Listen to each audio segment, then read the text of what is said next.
Hey friends, I'm Dr. A.S.K. Gupta and I'm going to present to you a case of microcephaly in a patient who is third gravid, around 30 weeks of gestation, and she has come to us for a routine ultrasound examination. You can see that this is the skull, but if I try to show you the other organs of the body or the fetus, you find that the other organs are much better developed, and the fetal length and the other bone length, they correspond to a higher age of gestation than the skull.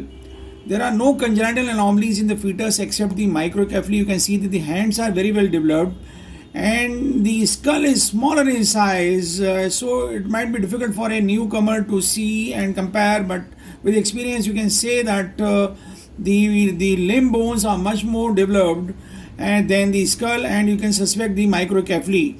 Microcephaly is said to be present when the skull diameter or the head circumference is 2 standard deviations than the corresponding gestational age.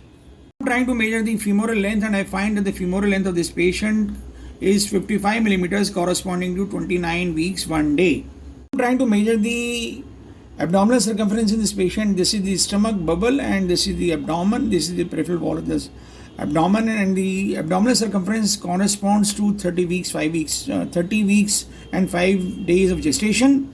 So I'm trying to measure the biparietal diameter and I find that the biparietal diameter corresponds only to 24 weeks and 6 days of gestation. That is about 1 month or the 4 weeks less than the gestational age corresponding to the femoral length and the abdominal circumference. Biparietal diameter may not be a very good measurement because the skull shape may vary, so the head circumference is a better parameter to know the microcephaly. And when we see the head circumference, we find that the head circumference corresponds to 24 weeks and 6 days of gestation, suggesting that we are actually dealing with a case of microcephaly.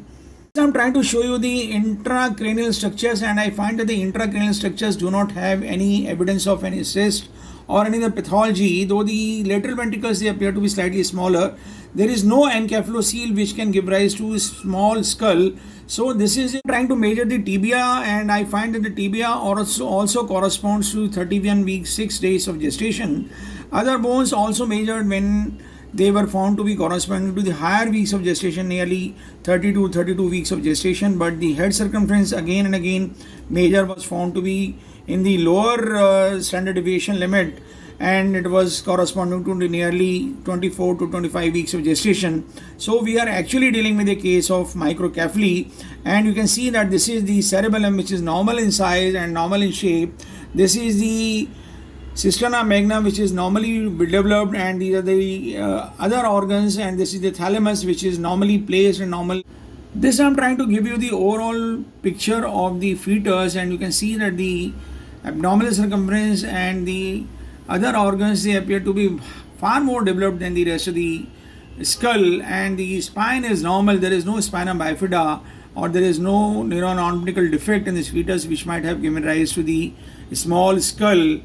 And this is actually a case of true microcephaly which may have developed because of the secondary infections like rubella, torch infections, or the Zika infection, which has been very prevalent in this society. The graphical representation, and if you feel that the BPD and the head circumference are on the left side of the center line, and the AC and the FL, they are on the right hand side, suggesting that there is a gross difference between the two, and this is a actual case of microcephaly. If we see the other parameters and the graphs, we also find that the size of all the other organs except the head circumference and the biparietal diameter falls in the range of normal values, but the head is smaller in size. This is the, in nutshell, the various parameters which have been measured to prove that we are actually dealing with a case of microcephaly. This is the head, this is the head which is being shown to you again, and there are no intracranial pathologies in this patient.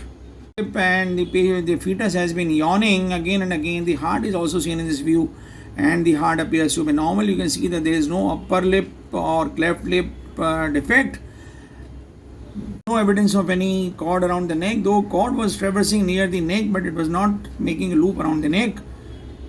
Demonstrate a good case of microcephaly and we need to investigate this patient further. The two children patient which the patient is having, they are normal in shape and size, and they have a normal gestation, and this is the third baby the patient is having.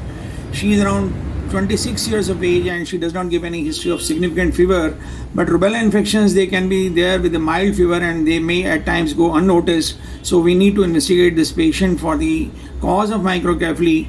We do not know whether we'll be able to arrest the progression of disease in this patient, and we'll be able to give her a normal sized fetus, normal head fetus. But anyway, this patient needs investigation. In case you like our video, please do subscribe to our channel. Do not forget to press the like button and share the video among large number of your friends so that maximum people can benefit. Thank you very much.